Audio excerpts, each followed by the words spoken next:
Good morning and welcome to Wisdom from the World. Today's story is from Vietnam. It's called The Phoenix and the Carambola Tree. And it goes like this. A rich man died and left many houses and much silver to his 2 sons. But the elder took it all, except for a tiny thatched cottage and a small garden.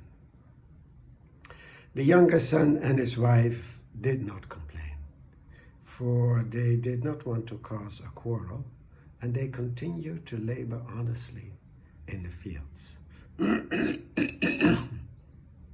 In their small garden was a carambola tree that every year provided sweet-tasting star fruit.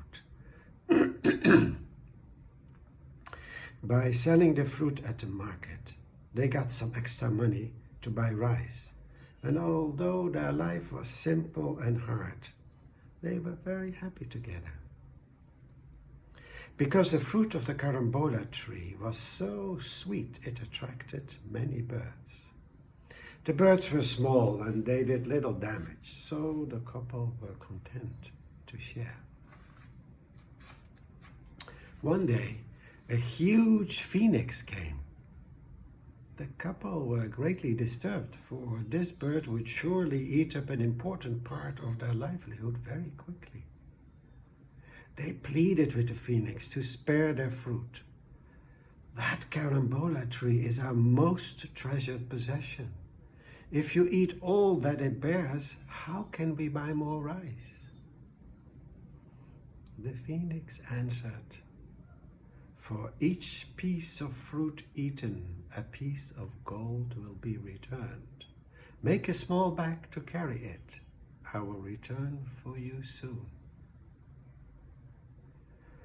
3 times that day the phoenix visited them and ate some fruit, and each time he sang the same song. Eventually the wife said to the husband, "Let us do as the phoenix says. I will make a small bag and we will wait and see what happens." The next day, the phoenix came to their garden and landed on the ground beside them. "Do you have the small bag?" he asked. The husband showed the bird the beautifully sewn small bag his wife had made. And the phoenix said, "Bring the bag and climb onto my back." The man was a little nervous, but he did as the phoenix bade, and soon they were flying far from the shore. On and on they went until they came to a remote island. The phoenix glided gently to earth and told the man to fill his bag with what he wanted. The younger brother looked in amazement, for the ground was littered with gold and precious stones. He filled his small bag, and soon he was carried back to his wife.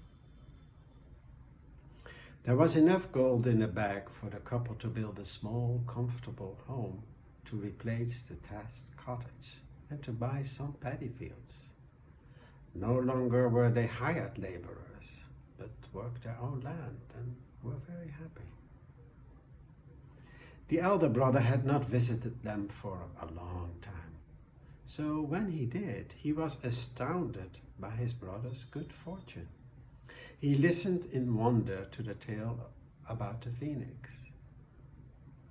They continued to chat about this and that for many hours until the elder brother said, "My dear brother and sister-in-law, for many years my wife and I have enjoyed my father's inheritance.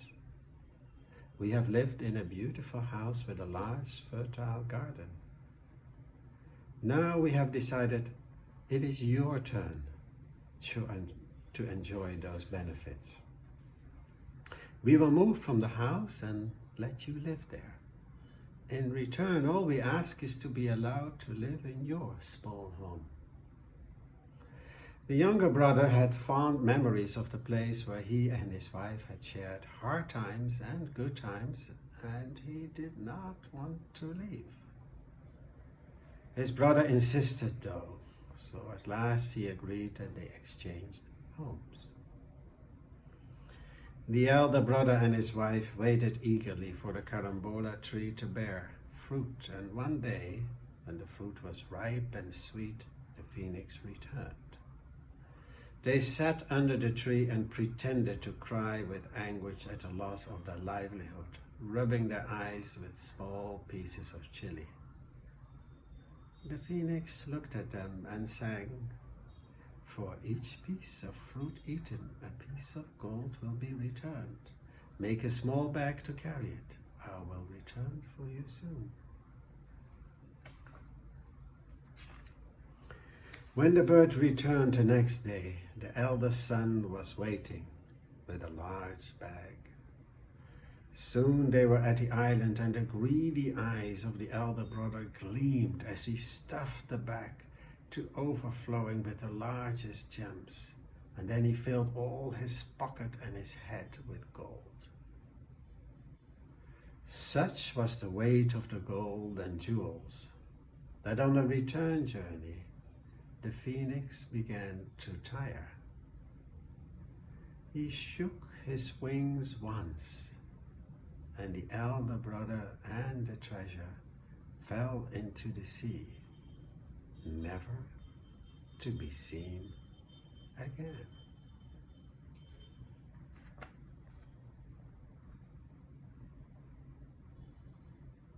Thank you.